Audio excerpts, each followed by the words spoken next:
Welcome to the Conditional Release Program, a podcast that delves into the netherworld of cults, crims and con artists. We don't like these people in it shows. We believe the best way to expose them is to hold them up to a harsh light, point our index fingers in their general direction and mock them mercilessly. Take them down a peg or two until they cease to exist in any other form than the shit on our shoes.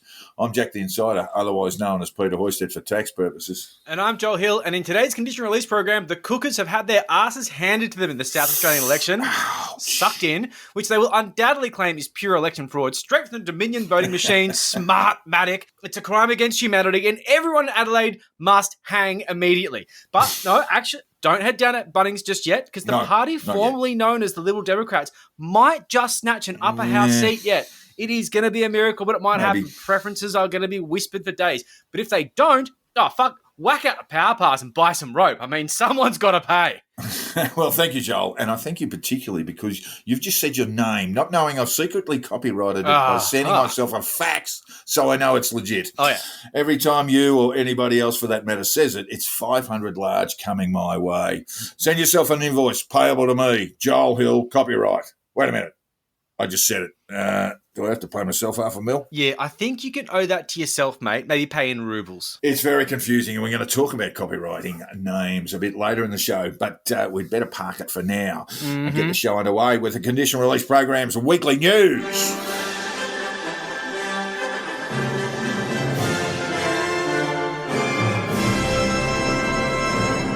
Voters have handed out a thumping, booting the Marshall Liberal government from power in the South Australian election on 19 March and installing a Labor government led by Peter Malinauskas.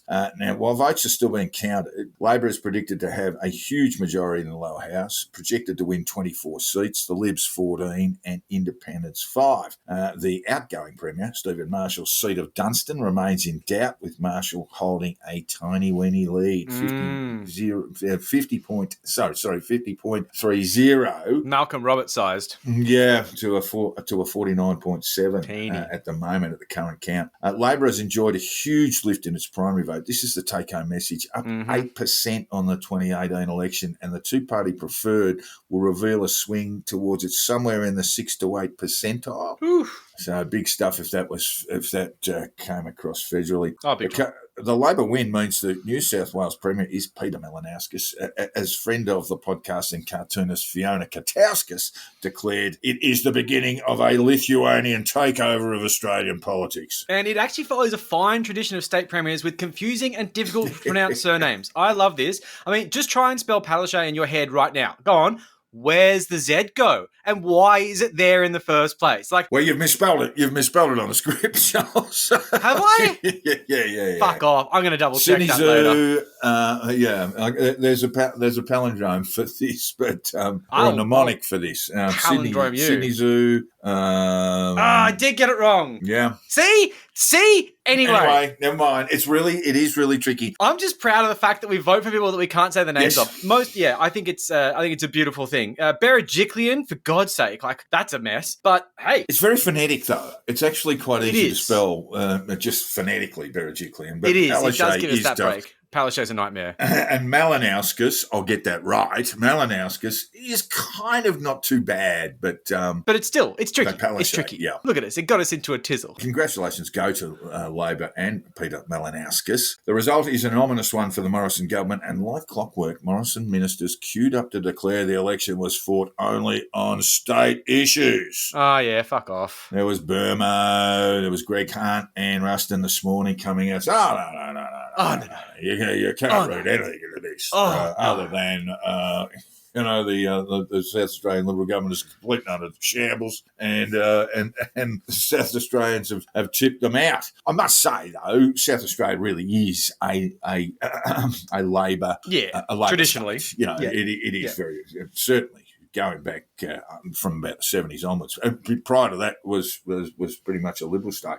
In the lower house, Pauline Hanson's One Nation, received 2.5% of the vote, and the Lib Dems 0.10 of the vote. But both parties did not have candidates sitting in many seats. Yeah, it averages out, so it's And so that obviously drops your primary vote down, in percentage of primary vote down. Yeah. But in the upper house, the News figures is a little, but not much better, where FON and Lib Dems received 4.2, that's FON, and 3.5% for Lib Dems of the vote counted thus far, with those figures set to shrink. And let me just explain how that will happen, because the minor parties don't really have a setup for postal voting, don't really have the resources to be able to assist people with postal voting, and so forth, that the majors do. And so you'll find that as those postal votes start getting counted, that vote will start to shrink a little bit more. Yeah, so look, there is some suggestion that the Lib Dems or FON might get an upper house seat. It's still possible, but it looks less likely. The way to figure this out in the South Australian sphere is a quota is worth about 85,000 votes. Yeah. And so they would need that with preferences, and so that complicates things a bit. They would need that with preferences to get one in really at the moment, or as of last night when I last looked, Lib Dems were sitting on 4,000 votes, 4,000 primary votes. So, they've got a long way to go. It's possible. I would say not likely. But possible. Some of the SEFs have suggested it's a possibility, and I make it a habit of not going against the SEFs because they do tend to know what they're talking about. They do. For the cookers and the freedom shriekers, freedom! It was a disaster. A Reignite Democracy Australia, who issued several detailed recommendations on who to vote for, that's their thing now, found South Australians don't much like being told what to do from grifting cynics who don't care for democracy because it makes a mockery of their nonsense and where their millions are behind us sort of rhetoric formed on the basis of hysterical crowd calculations of protests come against actual voters and millions of them. There's not millions of people at your protest, but there's millions of voters. And in reality... Right. 1.7 million in South Australia for a start. But of course, the thing is that no. This is all fraud. The entire thing is fraud. And the whole thing has been busted open by fucking Sharon Cousins, who brought something to Monica Smith's attention, which made her release this bizarre video where she opens with this piss-weak disclaimer how she's simply presenting information and, not disseminating disinfo. Just putting it out there. Oh, yeah, I'm just asking questions. So, she insists you use a pen, which is this dopey, ridiculous concept because they think that, election officials are going to, use a rubber to erase the original vote and replace it or something. Have you ever actually used a fucking eraser, Monica? The pencil leaves a mark. It leaves a mark. If they're going to use pen, there's always liquid paper. There's ways around this. You can always fucking tell when someone erases a number and changes it. You really can. And that's what happened to my contracts exam paper. Fuck you, Alex Kuklik. Yeah, I'll never forget that. And this is one of the many injustices that I've faced in my time. New South Wales Police. All right. Back to Monica. I have been persecuted. Anyway, okay, so back to other persecuted people like Monica. Yes. This is great. She explains how to write a 1 and a 7 to ensure the number can't be sort of flipped around and mistaken, which is so ridiculous. Like, what's the chance that, the deep state's preferred candidate is just going to happen to be at 7 and everyone's going to vote 1 and they're going to go, oh, no, that's the one. Fuck off. It's just embarrassing.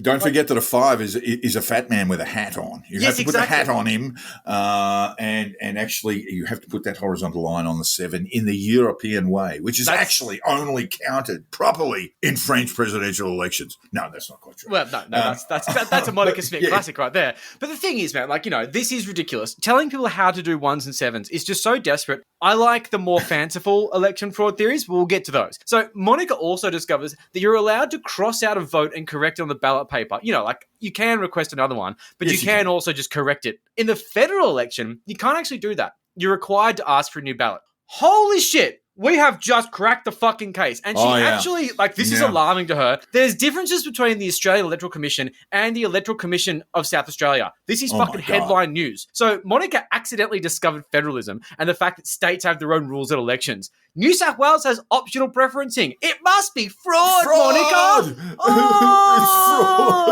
because we only got 3% of the vote. It must be fraud. Just get fucked. Just go away. So imagine how many ballot papers they would need to modify to change the election result. I mean, it's fucking huge. Scrutineers would notice because I've done it. It's pretty fucking, there's a lot of scrutinizing going on, but it's not about that. All it is just about making people irrationally angry. That's her job. That's right. That's her bread and butter. But she then claims that this Sharon character, this is such bullshit. Electoral expert Sharon. She brought this to the Electoral Commission's attention and they were shocked and they were going to look into it. That didn't happen. God. That did not happen. That's made up. That bit's made up. Did not happen. But this leads Monica into doing this plug for her whole how to vote campaign. It's like half the video. This is reestablishing her original grift as being basically like Roger Stone from Wish, trying to gain clout and cash for influencing elections, but not in the illegal way, just in the way that she can casually get Aldi bags of money for it. It's a pea-brain scheme that's not going to work. No. It's too fucking late, Monica. Nobody's listening to you anymore. They want Bosi. They don't want ridiculous claims about 1s and 7s and the policy about correcting voting mistakes. They want Dominion, they want Smartmatic, and they want white hats. Voting doesn't even work because democracy is dead. That's God right. is going to intervene and install Bosi, and then we're all sweet, right? That's the plan. There's going to be 5 billion of us. Basically, Monica, the moral of the story is you're not crazy enough. You did this. You created this monster, and now they've out-crazied you. What are you going to fucking do about it? What are you going to do? Yeah, tough times. Tough times for the RDA. And on the socials, RDA merely posted a tweet showing Labor's huge majority of seats, declaring it was, and I quote, a shame. A shame. Good brevity. Real brevity. Why do you hate democracy, Monica? Yeah. In truth, Monica's mask slipped a bit with that tweet because it revealed what we all knew. Monica isn't really an independent voice. She loves the Liberals and hates Labor. It's actually in the title. She's planning to reignite democracy, which is to set it on fire. Well, I mean, we should have seen this coming, right? But from the right. Yes. And her early connections come from the Victorian Liberal Party anyway. Everyone knows that. Oh, of course they fucking do. For the Libertarian Lib Dems, it was a train wreck too. Well, they just might win an upper house seat in USA Parliament. It's worth remembering that this will be the Lib Dems' last election where they can use the name or the word Liberal. Aww. As determined by the High Court just a few weeks ago. What a shame. They're going to have to come up with something else, and that means they can't count on votes from donkey voting Liberals who can't read. A surprising percentage. It's quite a few, isn't it? Their votes. Yeah, it's pretty funny. All up, the Cooker vote came to less than 4% in the lower house in South Australia and around 8% in the upper house. Not enough to get a senator at a federal election. Could be worse. A long way short. Almost you need to double that to get one. Lib Dem and Freedom guy John Ruddock tweeted up saying Freedom parties had won 12% of the upper house votes. Still not enough to get a senator in a half-Senate election, but it was only 12 if you count Family First, who aren't cookers. Churchy weirdos, maybe, but not cookers. Most of their preferences went to Labor as well. So, I mean, yeah, they do. They do heavily favour. It's sort of 50-50 split anyway. Yeah. It's weird. So, look, this is basically Monica's last chance to make RDA into this lobbying group she initially planned before things got kind of out of control. It was a good idea at the time. It was a good idea, and then it got weird, and that was your own fault. It was never a good idea. Oh, dude. I mean, mailing lists are she worth money. looked at political party nomination, and she actually went through the process of obtaining money from members to do that, and then thought, wow, then I'm actually going to have to put my name on a ballot.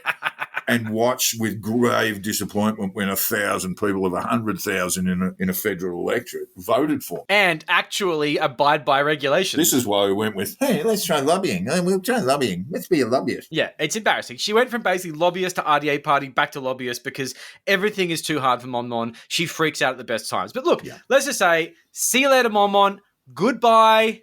Auf Wiedersehen. Come back with an extensive hanging policy and maybe we'll talk, because no one cares about your weird, petty attempts to look intelligent on camera and influence elections. It's not cool. It's not interesting. It's sad. Either hang everyone or stay home. Yeah, and in other local cooker news, we have had yet another round of protests which have been attended by an absolute handful of people. Oh, yeah, no one. And that handful might have been affected by leprosy. There have been very, very small numbers around the country. I think Perth had some reasonable numbers yesterday. I think so. They're still fresh out of the mandates and stuff. There were complaints about Melbourne, the capital of cookerdom. Yes. Because, basically the cricket team turned up there. And no one wants to take responsibility for it. Everyone's like, I didn't organise this. It wasn't me. It was someone else. And it's just, they're all turning on each other as usual. Yeah, and interesting, the organisers have all sort of backed off. It's just kind of like the rank and file, the hardcore. And as we've said over and over again, the dizzying heights of the anti-lockdown marches are going to fizzle into a small but militant group of ultra-pilled people. Yeah. People are essentially pilled beyond repair. Yeah, you can't fix these people. And I mean, look, they're still delusional. They're still planning on having a Canberra convoy with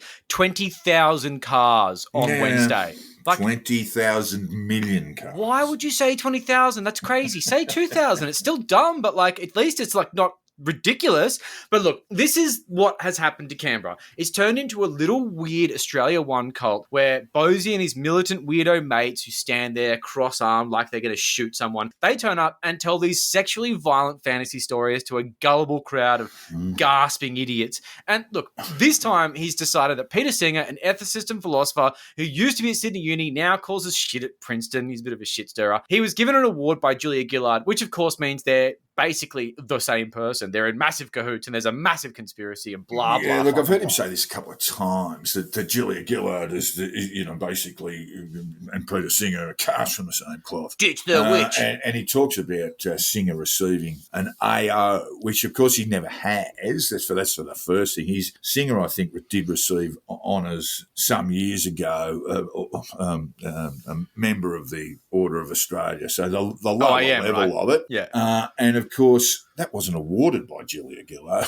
I mean, the honours are awarded by a committee attached to and overseen by the Office of the Governor-General. Are they all reptiles, though? Absolutely. The connection with Gillard is just really nasty, actually. Yeah. It's defamatory at best. It's fucking pathetic. Outrageously defamatory, and really one of those things. Well, you won't go on to tell our listeners what Bosi has been saying. Singer has, according to Bosi, decided that children should not be granted personhood until 2 years old, which means apparently you can kill them, you can have sex with them, and you can eat them. He actually fucking said that in front of a crowd of people. He said it twice.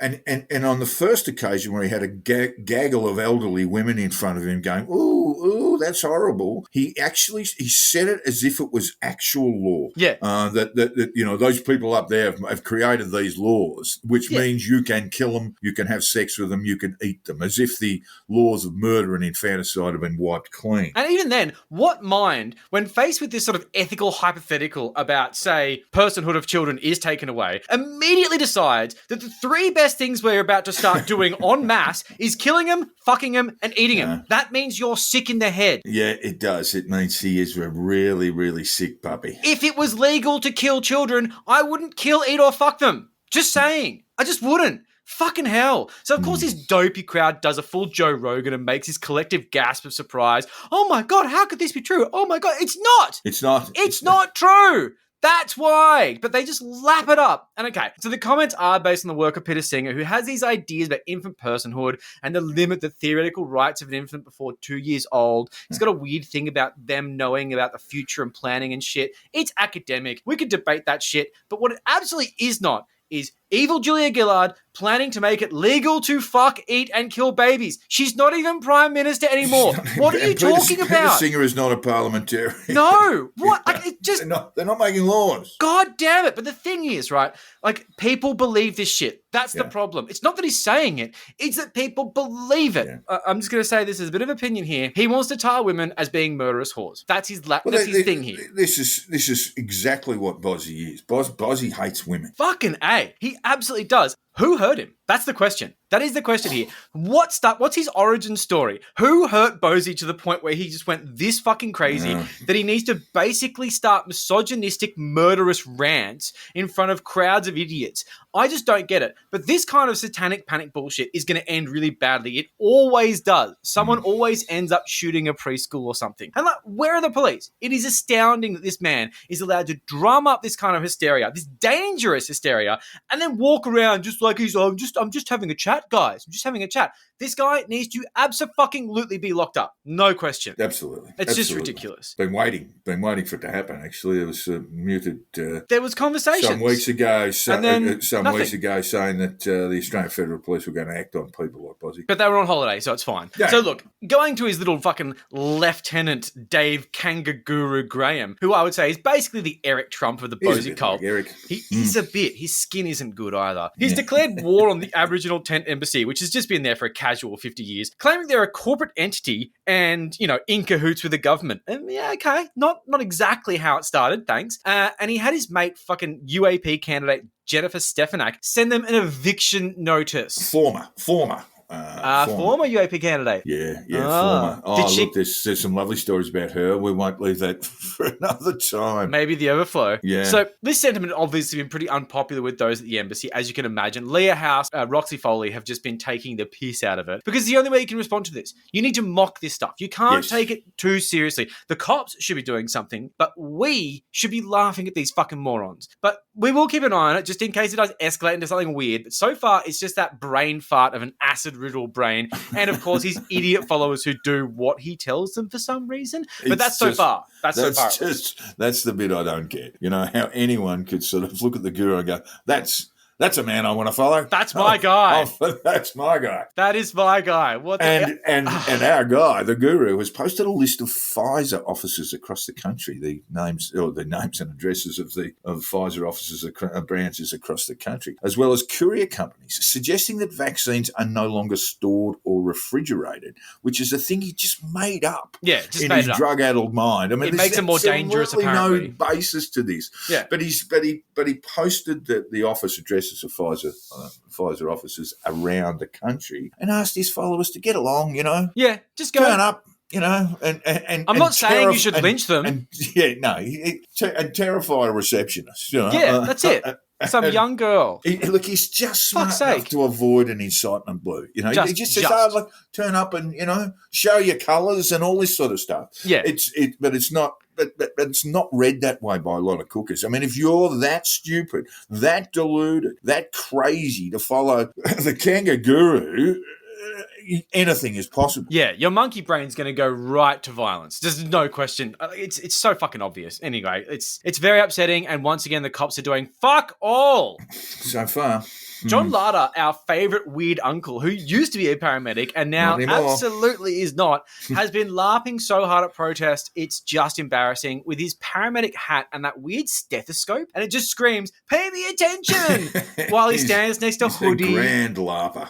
Oh, he's the worst. And so Graham Hood's there, who, of course, regrettably ruined his Qantas costume with marker pen. He's not going to get another one, is he? Oh, no. I mean, that wardrobe is closed. And he's absolutely screaming, "Pay me attention," but slightly more successfully. And mate, just a side note here, by the way, I am completely convinced that Hoodie got a redundancy payment and did not quit with the vaccine thing. We can talk about that another time. Never got a response from Qantas, so I asked some questions of their media office and never got a reply. Just ask questions. Yeah, he absolutely took the money and ran, and he's lying to all the cookers. Saying. There's a sort of significant age difference between his age now and when he would have been flying. You basically have to pack it in at 65. Yeah, more or less. I think it's 65, isn't it? Anyway, well, there is a bit of an age difference there, but the way Hoodie tells it is, as soon as I heard about these mandates, I marched into Qantas CEO's office and said, "Enough and no more. I'm out." Yeah. Well, actually, apparently you get 3 times redundancy, which is over the course of something like 30 years. That's hundreds of thousands of dollars, and I'm almost certainly sitting on it. And yet he still has his hand out for donations. What an incredible movement they are. Anyway, so look, this has also the Lata hat wearing has caught the attention of the ACCC apparently, which I think is really funny because I didn't even know this is their jurisdiction, and I didn't know they even did anything. But they sent him a letter. This is, of course, according to Lata himself. Yeah, that's according to Lata. It's not ACCC. What it might have been is the AMBO saying, hey, champion. Quit it. But we've got to take this on face value because we have nothing else to go by. Yeah. But saying that he has to stop wearing the hat. And this is great because he bumbles through this whole it's just a hat with his weird pervy mate Hoodie next to him. But you can see he doesn't even believe his own bullshit. And having his costume taken away has given him the mega sads. Because how's he going to pick up chicks at protest now? Where's that sense of authority going to come from? I'm playing 1,000 tiny violins for the former paramedic and candidate for the party formerly known as the Liberal Democrats. Oh, boo-hoo, Lata. The Larpers. Maybe they can call themselves the Larpers. The Larper party. Him, Hoodie, Agnew, all of them fucking Larpers. Bosi, Larper, all of them Larpers. Meanwhile, in the cooked northern rivers, still recovering from floods, and we don't want to make too many gags about that. I'm just going to say as a side note here, we always kind of joked about the idea of how we need to wipe the northern rivers off the face of the earth. Now it's happened. We all feel really bad. And there's no way that we ever wanted that to happen. And you'd be like, oh, mate, Byron Bay, just throw a nuclear weapon. Now it's flooded. We're like, oh my God, you poor bastards. We actually like you. You're people after all. Beautiful country. And look, a great many people there are really lovely people. Really good people. Yeah. But there is that element there. It's a very strong there's an element. There's an element. It includes the human thumb and cartoon hippie Tom Barnett, who was taken out a trademark on Isabel Lucas's name, claiming $500,000 is payable every time the name is uttered in public. Isabel Lucas. Bam! No, Joel.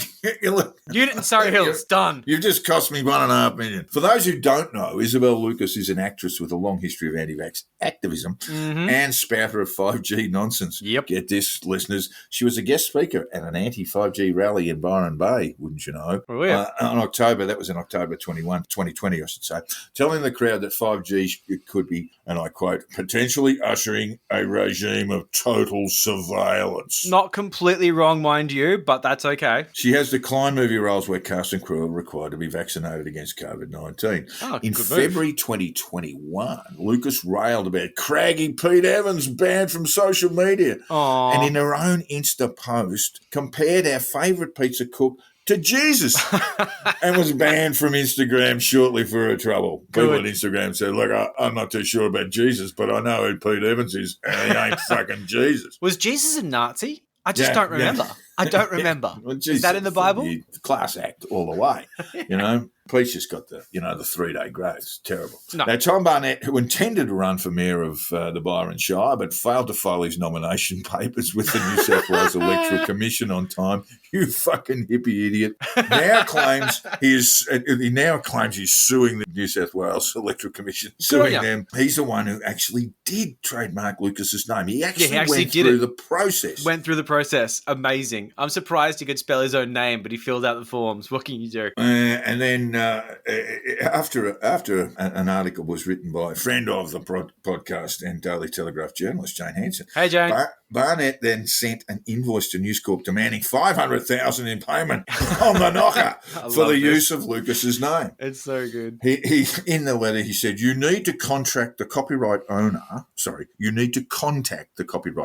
if you intend to use or make any reference to the name Isabel Lucas or the living woman who uses the name Isabel Lucas. And then he put a copyright symbol. Oh, that's so there wasn't even a space between Lucas. It was just... It's just so beautiful. If you use the name or refer to the woman without permission, you agree to pay Tom Barnett AUD $500,000 per use or reference, Mr. Barnett said in an email. Yeah, that's not how contracts work, Barnett. Yeah, it's not really how contracts work. And News Corp boys have replied saying in reply to the invoice essentially, we really don't think so, mate. No. We don't think so, mate. No. A report from Jane in the telly on March 15 quoted Professor of Law at the University of Sydney, Kimberly Weatherall, who's an intellectual property expert. Professor Weatherall said, you have to register it in relation to goods and services. So there are so many reasons why this makes no sense. You hear that, hippie? No sense. So many reasons. She went on, it's delusion. It is not possible to have a valid trademark in someone else's name. Isabel Lucas has her own reputation in the name, so it is not a valid trademark. And even if there were a valid trademark, it does not prevent descriptive use of a term. So if you are using the term to refer to that name, you are not infringing the trademark. You are not planning to sell a newspaper under the name of the Isabel Lucas newspaper. Yeah, that's not going to take off. No. This is how we can report on BHP Coca-Cola, and we can use the terms to describe the thing. It is a deep misunderstanding of the law. That's what Professor Weatherall said. You hear that, hippie? You're a fucking idiot. That's right. Lucas has said only that she agreed to the arrangement if there was a fee for service, which is convenient. Like, I'll get the $500,000. I'm happy with that. I'll take a cut. But if there's going to be any problems getting the money, I don't want to borrow it. That's really, really funny. It makes absolutely no sense and obviously can't be enforced this way. This is completely absurd. But Barnett's going to Barnett. This is what he does because he's an insufferable shit. He really is awful. Just an awful individual. And And he also claimed that Lismore was being flooded by the government because it's pedophile central. I mean, thanks for that, Tom. That is like, because the thing is, you made that up. That's a weird thing to make up. It's a really weird thing to make up. Oh, yeah, mate. Avalon's full of pedophiles. That's where I'm from, by the way. Fucking mutant. Money! I'll do anything for you. Money! Just tell me what you want me to do. And the conditional release program is proudly brought to you today by the Chicken Farm Compound, full to the brim with freedom! Protesters who didn't make it home have now found a form of utopia in the mud and shit of a property just outside Canberra in a property they don't own. Just imagine the smell. It's full of chicken shit. If you long for a tree change, come along and sleep in the branches of one.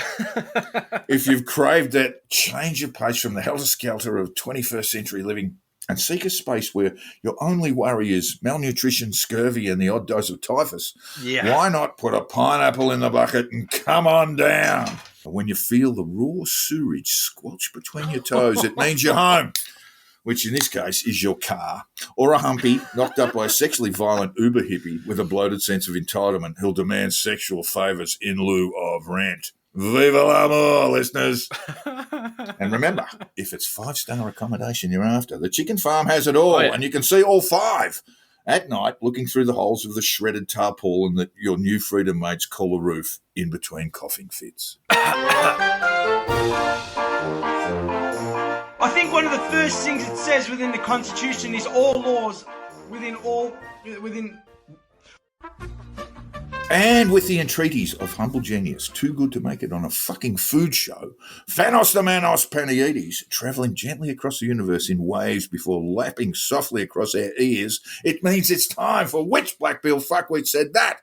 The quiz show that Thanos Panaides described as, those guys are fucking idiots. You fucking idiot. That's what he says. That's totally what he says. If you're successful today in Which Black Bill Fuckwit Said That, Joel, you'll be sent to the Chicken Farm where you'll be free at last. Sleep in your car and catch a bad dose of scurvy. Scurvy, it's nature's way of telling you you need to visit the dentist. Or not, because your teeth are gone. All right, quote 1. This is a weather bomb. This is weather warfare on the peaceful people of Australia. Oh, that's dramatic. Wow. What was that? That nice man on Channel 7 who reads the weather in the morning? He's my favourite character after Kochi and the cash cow. Sam something or other? Was it activist who tells it like it is on Facebook, and you can get it all by subscribing to his YouTube channel, Rain Man Robert Deutsch? I've only learned of this guy recently. Seems like a real fuckhead. Was it got a hat on to stop those damn chemtrails that probably started all the rain, craggy and still a bit damp? Pete Evans? He never got damp. He was probably living in a fucking tower. Well, we got best of 5 here, Joel. Or was it he's just helping those poor bastards who have left everything? So donate now so he can buy himself something nice. Kanga Guru David Graham? You mean like the nice acid? Yeah, the good acid. Yeah, I the really $20 like this tab, one. not the 10. I really like it. Or was it eminent Eastern European historian, Welsh-born, now living in Poland, Ivor Norman Davies, which almost sounds like a Benny Hill line. Ivor Norman. Ivor Norman Davies. He's a fantastic historian, by the way. His history of Europe is just superb. Anyway. But is he pilled? I don't think so. I don't think so. I'm going to go with the Robert Deutsch fuckhead. Deutsch should be, yeah. Well done, John. Yes, you're absolutely right. Yes. You had a 1 out of 5. I don't know why I created 5 opportunities or 5 alternative answers there. But yes, it is in fact Robert Deutsch, and we should have a good long look at Robert. I had a bit of a squeeze during the week. He is a fucking roll gold nutter, and he basically has been claiming wherever there's a substantial downpour of rain, and what we had over Eastern Australia, particularly in southern Queensland, and was basically described as a ball of rain, and it was. Trust me, anyone who didn't see it, we saw it down here in the Southern Highlands, and it was a ball of rain. When in my part of the world, we chopped the rainfall for one day, and it was like 220 millimetres in it. Awesome. And it's just sheets of rain all day. Anyway, Robert Deutsch reckons, look, I know what's going on here. It's cloud seeding. The government is cloud seeding. And every weather specialist around says, meteorologist around says, mate, you can't cloud seed that. But No, he you can't. he has all these weird followers too who go, he predicted this 5 days before it happened. The Bureau of Meteorology was predicting this a fortnight before it happened. Not 5 days. 14 days. That's very Fuck good. me That dead. is very good. Anyway, That is so great. well done, Joel. Look at his crystal ball, bomb.gov.au. Yeah. You're well on the way to toothless freedom. Mate, I'm all about free range eggs, and I'm just going to go nick some from the barn. Oh, yeah, just go and steal some from a farm, from an actual farm. Yeah. Terrible. Here we go. Quote 2. Putin's not trying to commit a genocide of the Ukrainians. That obviously makes no sense because there is no difference ethnically from Ukrainians and Russians. Ukraine wasn't a thing until 1990. Ukraine was created by the Russians. They speak Russian. This exposes how ignorant people are about the goals of Vladimir Putin. He's got goals. He's got goals. He's got goals. Oh, he's got that's targets. motivational. He's got objectives. It's like he's going to the gym. Oh, man, I just want to do 10 chin-ups. Was it referring to himself in the third person, which, as we all know, is a right reserved only for Australian Test cricketers? Vladimir Rootin Tootin Putin. Or was it too truthy for Fox News? So she's on a chat show now with Daily Wire, Candace Owens. Yeah, go further right, mate. Go further Was right. it Russian Internet Research Agency just doing their own research? Glavnet. Or was it Putin let hookers piss on my dad in the Moscow Hilton so he can't be all bad? Donald Trump Jr. Look, it sounds like Owens, but it also sounds too dumb, so it's probably Donald Trump Jr. because that's real dumb. It's dumb. But you've got the wrong dumb person, Joel. Very, very sorry to have to tell you that. Oh, Bollocks. dear. Yeah, look, it's hard to know where to start with this linguistically, ethnographically, historically. I just didn't think she was quite that stupid. Ukrainian is an older language than Russian. That's the first thing. Ukraine as a sort of nation state, if you wanted to call it that, is much older than Russia. In fact, Kyiv, as the capital of Ukraine, existed while Moscow was basically a forest. And we're going back now to the 9th century. So this idea that, it was all sort of, the old former Soviet Union cartographers said, well, let's just create this one and call it Ukraine. You're a fucking idiot, Candace Owens. You're a fucking moron. They hate communism, but they're like, no, we should go back to USSR boundaries. Just make sure that all the natural resources and industries are being exploited by private interests. That's what we need. That's the only difference. Otherwise, USSR was great. Fucking idiots. Great cartographers. They created all these countries. Great lines. Very squiggly, but I see the art in it. But that's it. That's what great cartography is about. Yes, it is. Really good squiggling. Too many straight lines in the US. It just shows rookies. Yeah. Rookies. Yeah. All right. So, well, look, we might still be able to get you down to the chicken farm. I'm looking for it. But you might be able to have some green vegetables when you get there. I just like the smell. You won't, unless you bring them yourself, you won't be able to have I'm bringing Barocca because I'm not kidding. I won't lose my teeth for this. All right. Quote 3. There are about 25 plus biolabs in Ukraine war zone, which could easily be breached, unleashing dangerous pathogens, igniting new worldwide pandemics. And they label those of us who say we must take action to prevent a new pandemic as being treasonous. Outrageous. Was that just Putin it out there? Former Democrat Congresswoman for the 2nd District in Hawaii, Tulsi Gabbard? Was it Fox News' man in the Kremlin? He's a Kremlin gremlin, Tucker Carlson? Or was it let's have some adult fun as long as it doesn't involve blood play?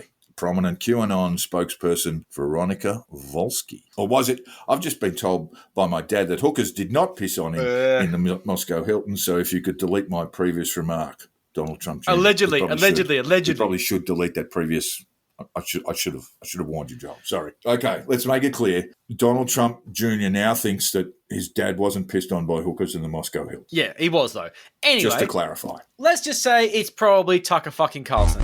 Oh, you're wrong, Joel. What? Wow, I really did. I really did stitch you up this time. Yes, it was. Is it Tulsi Gabbard? Tulsi Gabbard. Motherfucker. Yeah, She's such had a to tanky backpedal bitch. all week. to the point where she really sort of got to this quote. So, look, I'm not saying that this is being done for biomedical weapons development. This is basically because you have these biolabs there, and we're going to talk about this further in the program in our rabbit hole, going down a rabbit hole, that, this was potentially dangerous. If they were hit by bombs, all of a sudden, you could start the next bubonic plague.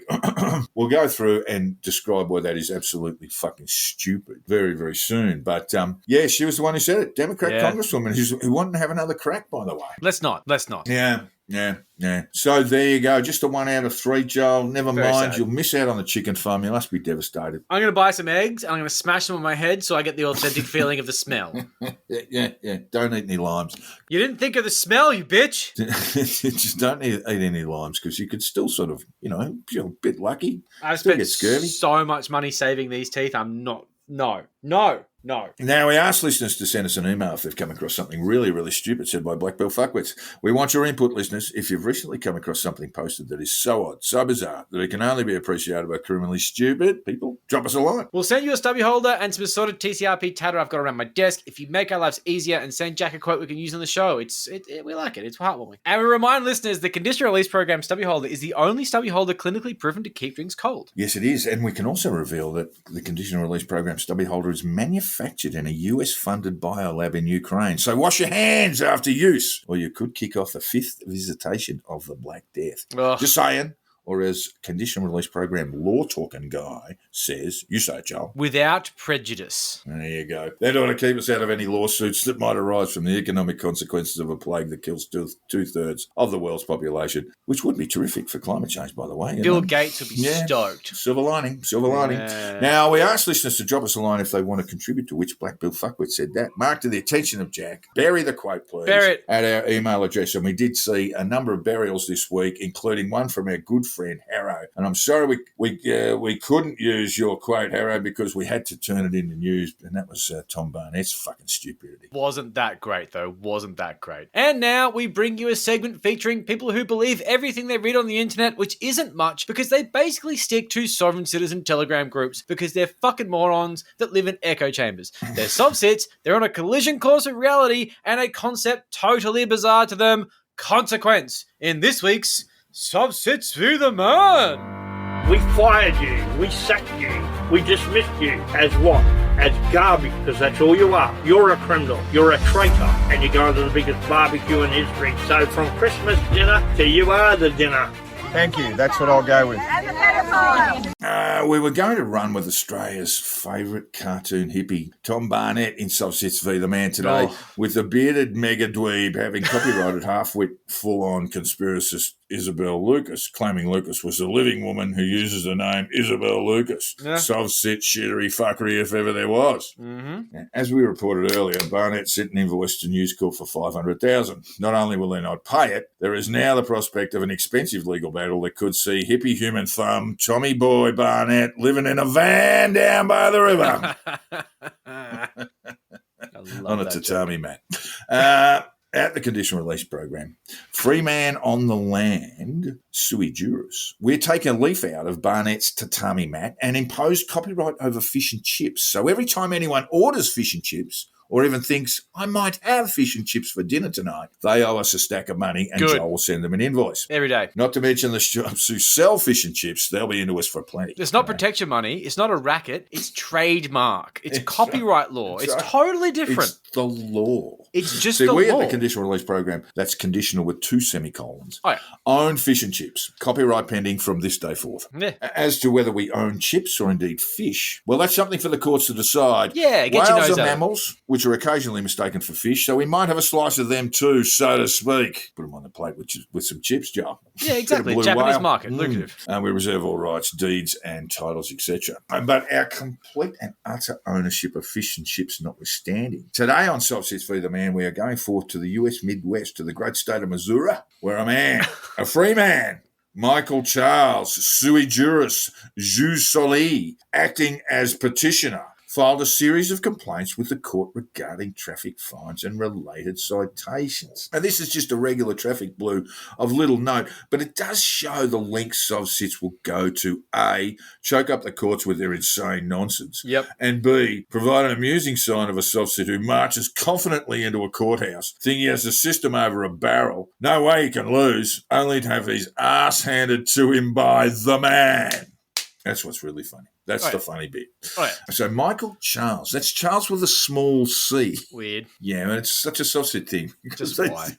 Just capital letters. If you don't use capitals, they can't be found on a mailing list. You know? Amazing. So Michael dumb. Charles, that's Charles with a small c, as I say, argued that he was travelling in a, quote, private capacity when he was issued traveling. multiple traffic fines for driving licence revoked and failing to register a motor vehicle.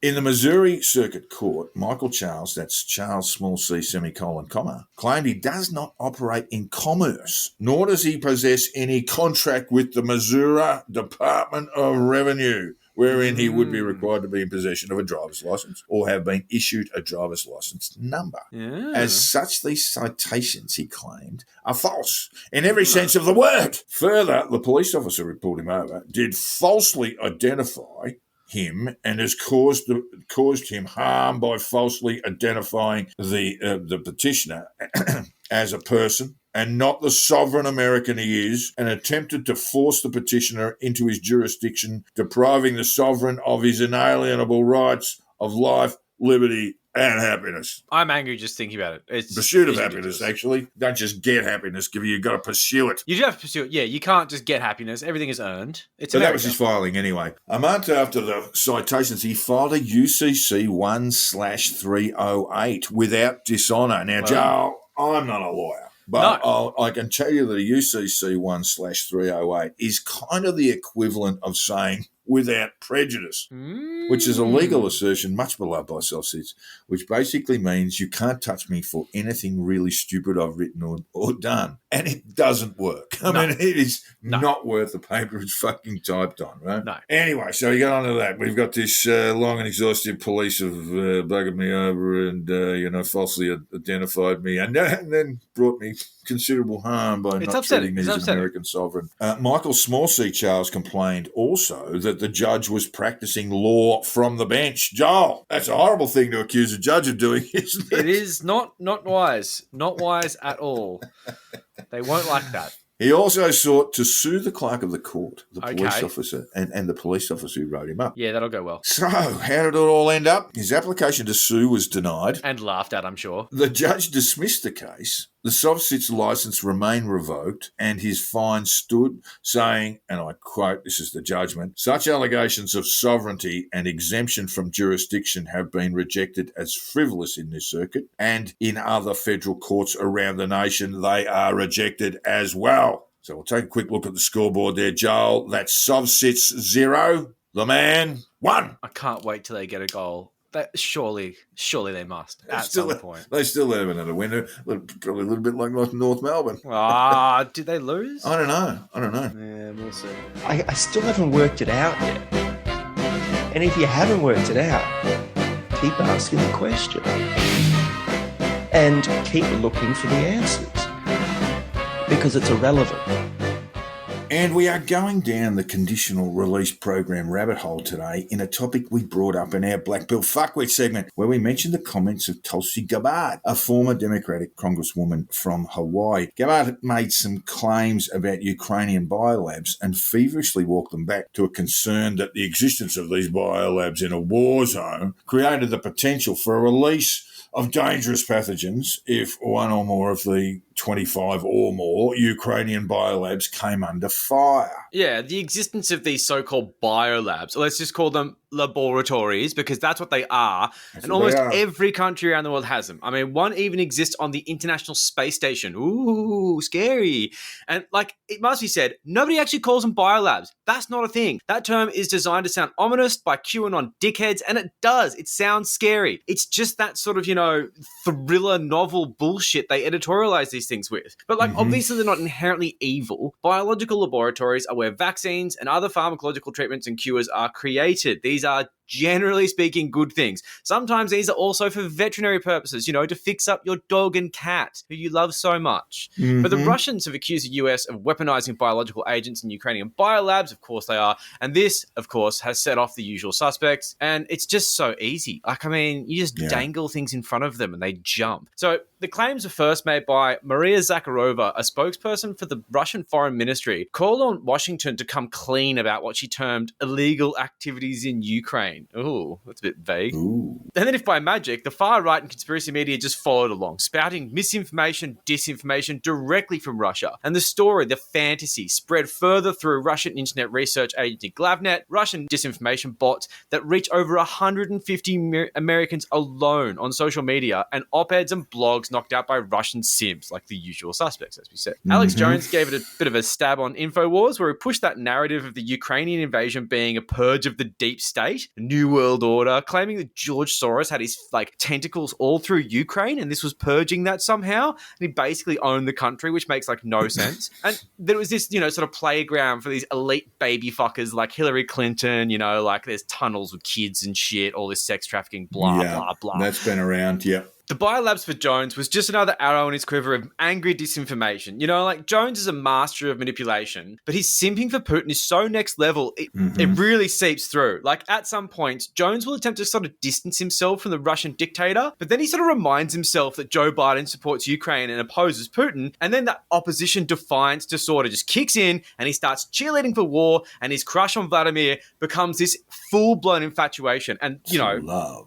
The mask just slips off, it's embarrassing. But the thing with Jones is he has a significant reach, but he lives on the fringe. When Tucker Carlson on Fox News, which is the most watched show on cable news, which is fucking terrifying, he took the story, it blew up, and then, of course, it went mainstream. Yeah, Carlson has virtually plagiarised Vladimir Putin on his show on Fox News. He claims the Pentagon is lying about the purpose of the Ukrainian biolabs, hurling about the term weapons of mass destruction and likening these bioweapons, alleged bioweapons, to America's nuclear weapons stockpile. And Maria Zakharova provided documents from the Russian Defense Ministry, RIA, and people who can't speak or read Russian perused them and came up with a two-way conspiracy.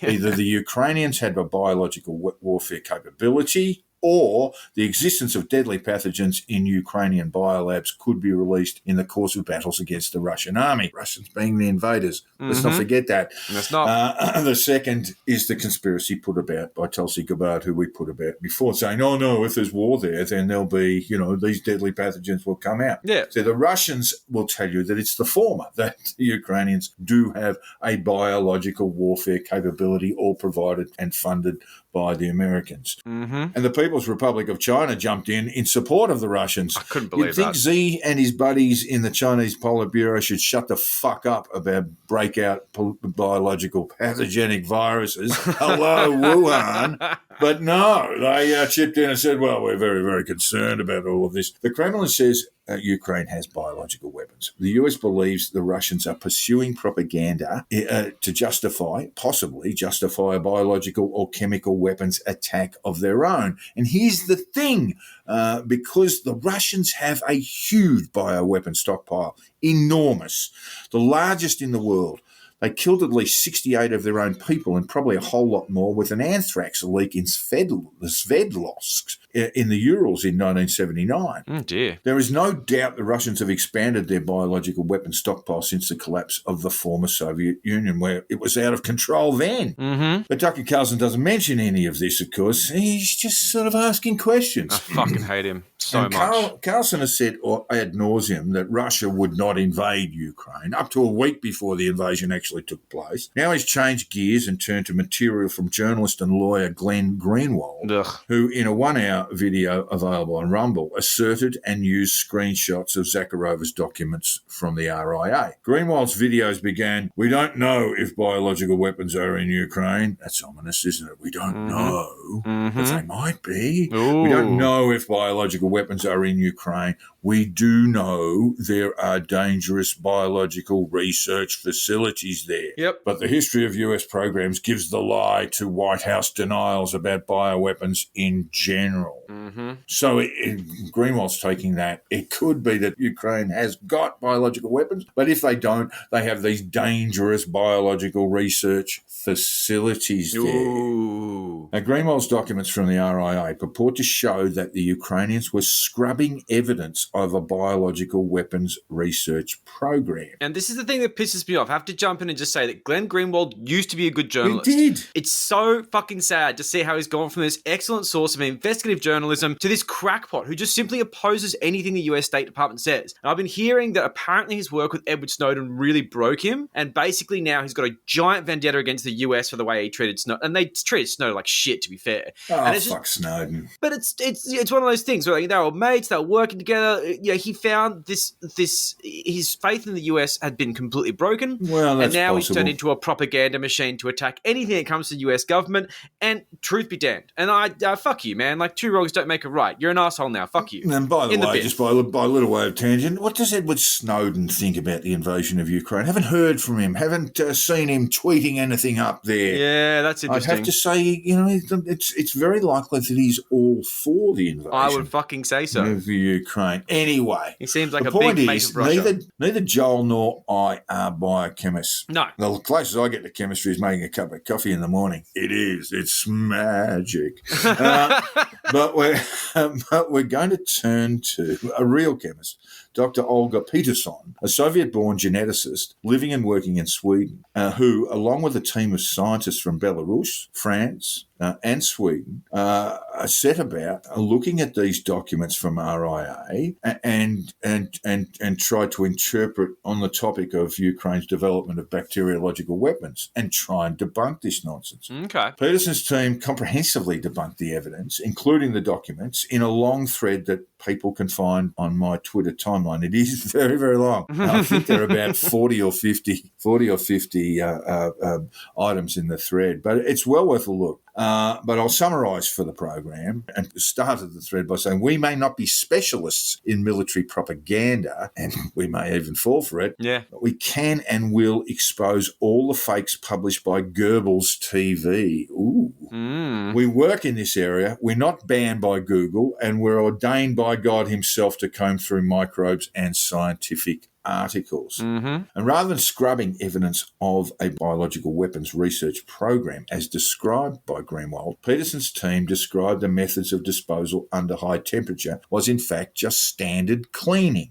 The team went on to say that none of the above, listen to this, none of the above strains is a bacteriological weapon agent. Yep. Are there deadly disease agents on the list? No, not one. No cholera, no plague, no tularemia. I don't even know what that is. Yeah. No typhus, no anthrax, no Legionnaire's disease, no syphilis, etc. So no no syphilis. deadly disease agents in these biolabs. Nothing at all. fun. No fun. Real sad. She goes on to say, reference bacterial strains can be purchased from many microbial collections worldwide, including Russian ones. And she went through some of the purchase orders to identify where some of these bacterial strains have been obtained from, and many of the bacterial strains had been purchased from Russian labs, some from the US, some from Europe. She goes on to say, if you look at a list of what any microbiological laboratory, and especially clinical laboratory, consistently utilises, then any such laboratory could be classified as a potential developer of weapons of mass destruction, including in Russia as well, and on the space station. Peterson's team concluded the statements distributed by RIA, the Ministry of the Russian Ministry of Foreign Affairs, etc., are unsubstantiated anti-scientific bullshit. That's a direct quote. So there you have it. It's bullshit. Yep. Ukraine does not have a US-funded bioweapons program, and even if these biolabs were smashed open by Russian armaments, there is no prospect of anything nastier than E. coli emerging, which you can find in plentiful supply in your kitchen or bathroom anyway. Oh, yeah. Especially mine. Oh, yeah, you see mine. Oof.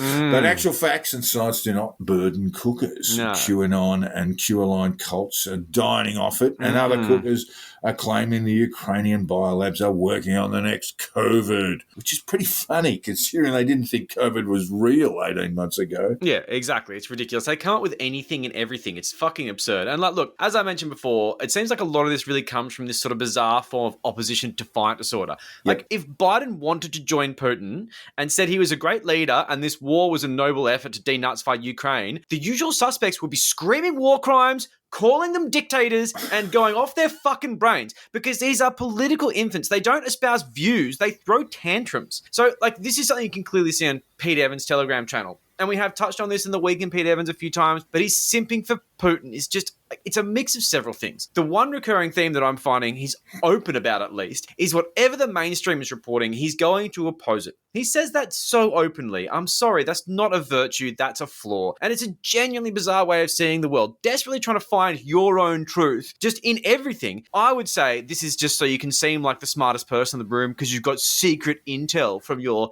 white hat sources. Well, the only time Pete's ever going to be the smartest person in the room was when he's the only person in the room. That's Del. about right. That is about right. I mean, fucking hell. So, like, the fact that Hunter Biden worked for a gas company in Ukraine, it's just catnip to these people because they're constantly making up these bizarre stories about Hunter's involvement in almost everything, because to them, he's the perfect villain. He's both this immoral sex pest cokehead who couldn't rub two brain cells together because he's burned them all with meth and crack cocaine, but he's also the son of the president and an evil mastermind and, you know, basically anything they come up with. Consistency? No, that's for normies. No. Fucking so tiring to watch. Why do I do this? Telegram generally is an absolute cesspool of spam. That is what the platform was like. I mean, you've got crypto scams everywhere, repeated posts by bots that just go across all the groups everywhere and just litter the platform. There's no moderation. The format's really basic. They don't have many controls for this stuff. So many of the groups that used to be simply about a few anti-vaxxer mums in the Northern Rivers talking about vaccine adverse reactions between yoga posts are now full-blown outlets of Russian propaganda. And these people, they don't ask questions. They don't do their own research. It is fucking astounding what people on this platform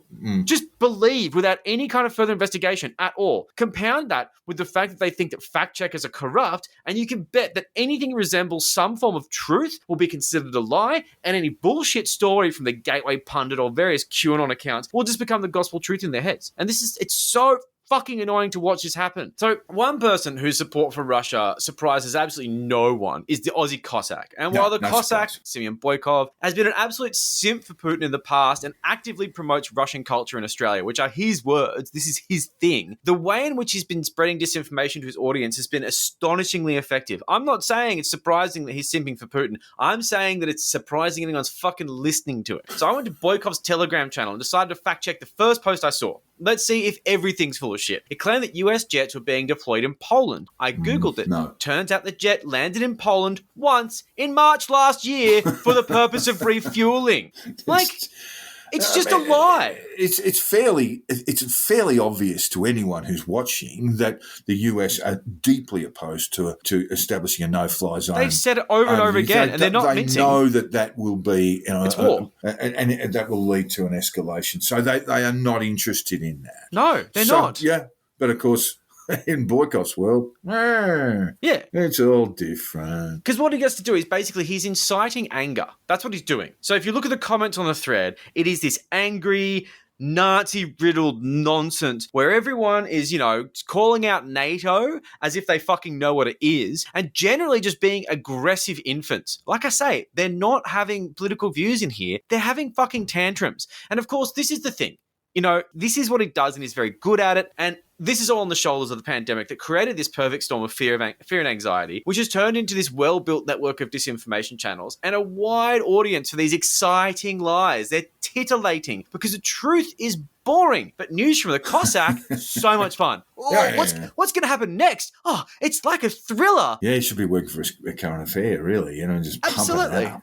I mean, he's a fiction merchant. You know what I mean? It's so painful. And while it is incredibly weird to see hippies cheerleading for war, peace, love, light, and artillery shells, when you look at Telegram, it makes total fucking sense. If you take all this insane horseshit on face value, Putin's a fucking great guy who's there to liberate Ukraine from the Nazis, the deep state, and turn it into a functional democracy just like Russia. Yeah, good one, mate. But the thing is, these people do take it on face value. Yeah. Anything that opposes a mainstream narrative is the truth to them. It's actual opposite day, like kindergartners. We are watching the political equivalent of angry toddlers, and it is only going to get worse. I'm tired. Yeah, Joel's very tired, and we have to leave our rabbit hole there, the deadly biological warfare topic, for the minute, because we've got something on the stove. It's rich in selenium. Is that how you pronounce it? Selenium. Vitamin K, and it might cure COVID. It better. It's one of Craggy Pete's recipes, one of millions of healthy meals the Cragster has whipped up when he's not been busy, which isn't often because Pete always has huge weeks, and he's just had another one, and we're going to tell you all about it in the week in Pete Evans.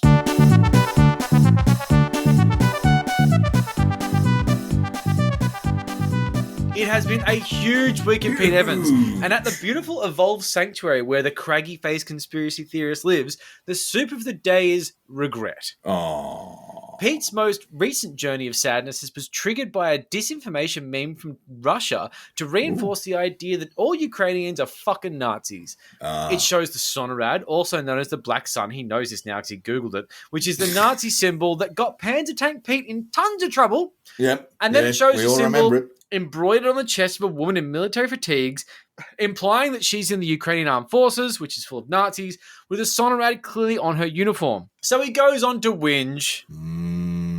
He says, Just putting it out there, just asking questions. Just asking questions. Remember when I posted a harmless, humorous meme which had this symbol on it? I honestly had no idea what it meant at the time. In parentheses. Yes, you did. And it cost me pretty much every business relationship I've had. The media made up the most ridiculous story of me being a neo-Nazi, which I'm not, nor have I ever been ever. I wonder why the mainstream media is backing the neo-Nazis in Ukraine at the moment. What a fucking trip this life is, and I love watching it unfold in real time. Hearts, rainbows, peace, and, well, the sun's come out. Yeah, that's good. That's good. It's a bit rainy there, hasn't it? Yeah. Mate, what I love, Pete, is watching your life unfold in real time. And of course, there's a grain of truth in this, but it's mostly horseshit. I looked it up. Logically.ai had a look at this and found that while the woman does appear to be in Ukraine, there is zero reason to believe she's in the armed forces. The fatigues aren't the official uniform. There's no link. But the thing is, nobody's doubting that there's Nazis in Ukraine, Pete. No. It's actually a genuine concern that far right-wing militias not only exist, but may be galvanized and further armed by this war, even possibly recruiting new members from around Europe who didn't know they existed and now going and fighting with their Nazi brothers. The mainstream media, which you, for some reason have opposition defiant disorder against, is covering this in detail, and this is all due to the war that Putin, who you constantly simp for, started. There's that, Pete. Yeah, so I'm unpacking this for you, dickhead. But let's not forget, there's Nazis in Ukai too, mate. Maybe we should denazify the northern rivers. What about that? I can see how this would trigger you, mate. You feel like the world is backing the Ukrainian Nazis, but not you, the Northern Rivers Nazi. How is that fair? It's not fair. Oh, okay, we either don't support Nazis or we support all Nazis. Okay? Let's be consistent. The problem here is actually that you're a fucking idiot. I wouldn't buy a cookbook from her. Just saying, I'm not on her side, much like I wouldn't buy a cookbook from you. But that's fair. If someone, say Vladimir Putin, sent artillery fire into the evolved sanctuary, I would probably advocate for you not to be blown into little neo-Nazi pieces. I mean, probably is doing a bit of heavy lifting in that sentence, but I probably wouldn't. I probably wouldn't.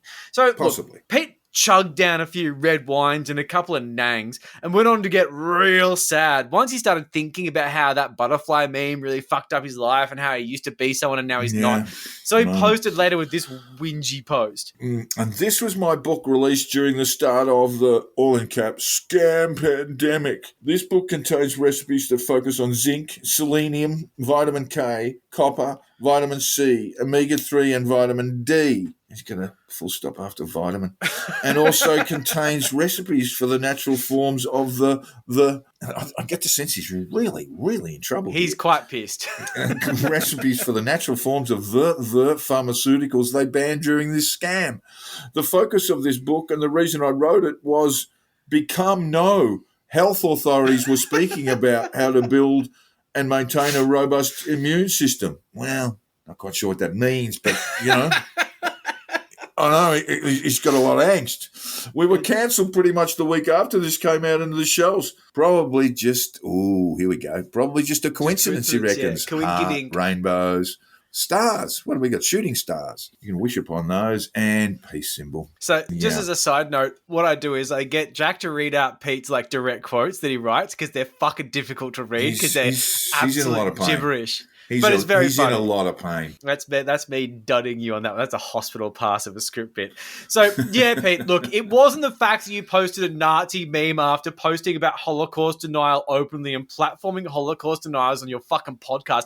Yep. No, it wasn't that. It was Big Pharma trying to get your book of secret recipes off the shelf that would cure COVID and stop them from selling their nasty vaccine. Fuck off. I'm seeing it clearly now. It's probably Having just read coincidence. his post, it wasn't so clear, but now I can see it clearly. It's just fucking embarrassing. I mean, God, Isabel Lucas called you Jesus, and now look at you.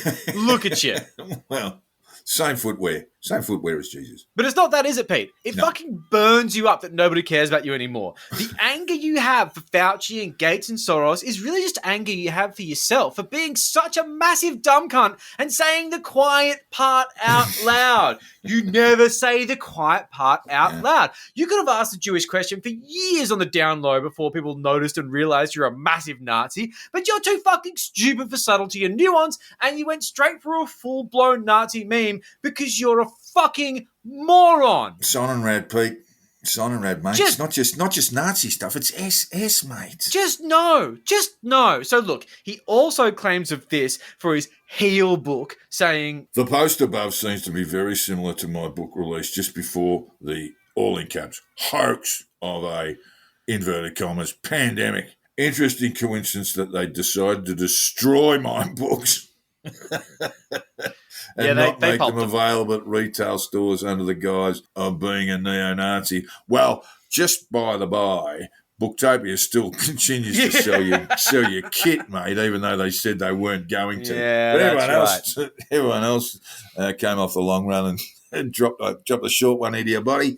Yeah, I can see where he's coming from now. He could have saved the world, but he wasn't allowed to. No, he wasn't allowed to. Because he was posting SS, Schustaffel, fucking memes on social media. And I'm just going to say right here, Pete, it wasn't the guys. You got pilled. Yeah. When someone called you out for using the Sonorad on the post, you said, this is a fucking quote. Everyone has a screenshot. I was waiting for someone to notice that. You are the author of your own demise and you fucking know it. Yeah. All I want from you, Pete, is to admit it. Just be honest for once in your life. As Tom Tanuki told us, someone got in your ear and made you ask that Jewish question. You watched Europa, all 8 fucking hours of it or whatever, and because you're a gullible idiot, which is exactly why Nazis slid into your DMs, because you're a famously soft target with a fucking sponge brain, you got completely red-pilled, and here we are. Your career is ruined, nobody likes you, and despite your pathetic denials, I had to Google neo-Nazi. Look, Pete, I mock you for being dumb, but you're not that fucking dumb. Everyone knows that you think the Holocaust is a big stitch-up because you posted it. You said it out loud, Pete, for Christ's sake. And now that you're cheerleading for Putin, it's clear you've just got a weird boner for authoritarian strongman, and you're also just gullible and you listen to anything that comes out of fucking opposition mouths. The thing that really pisses me off is you're too insecure to be honest about it. Just be upfront. Thomas Sewell can say it. Why can't you?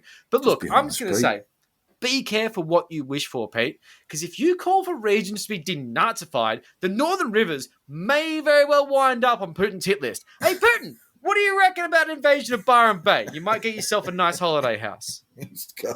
He does have those hypersonic missiles, so he could be there very quickly. That's it. There's Nazis detected. We know they're there. You have been listening to the Conditional Release program with your host, Jack the Insider, Joel Hill. If you haven't already, hit the subscribe button. And if you enjoyed our bullshit, throw us a 5-star review on your podcast app. Jack can be found on Twitter on @JackTheInsider and Joel on @CrunchyMoses with a K. We've set up a Facebook page. You can find it fairly easily. Just search for it. You know the words. You know the title of the podcast. Unless you're a bit Google weird. it, just like neo-Nazis. Exactly. It'll great results. Google us and then neo-Nazis. See what comes up. Look, also, promoting a podcast is easier said than done. Please share us. I mean, like, if we do it, it's weird. Yes, and we've seen some of that, and that's great. And the Patreon is up and running, and we ask listeners to consider throwing a few dollars our way. Yeah, for as little as $5 a month, you have access to all sorts of bonus content. We make it all the time now, and if you give us enough money, you can actually watch us record the damn show. You can be a part of our recording, which is kind of cool. Like that. Yeah, Yes. it's cool. And if we get to 1,000 patrons, we promise that we will copyright all of your names and flick you a lazy $0.50 or at least a percentage anytime anyone uses your name in any context, including your parents. The living person. You can be the living person. Yes. So join up at patreon.com/the Conditional Release Program. And finally, all feedback, tips and death threats should be sent to the Conditional Release Program at gmail.com. We would love to hear from you, even if it's simply to inform us that we've breached your personal copyright and owe you a gazillion in gold Kruger rounds payable yesterday. Oh, no. We'll pay up, we promise. Please don't sue. I just need to get a loan from Shillingsworth. Thanks, listeners. We'll see you next week. Thanks, guys. And a PS, a big thanks to Digits, who not only shares the podcast, but editorializes it and also plugs the Patreon. Thank you so much. If you made it to this ending point, love Thank you your so work. much. Cheers, mate.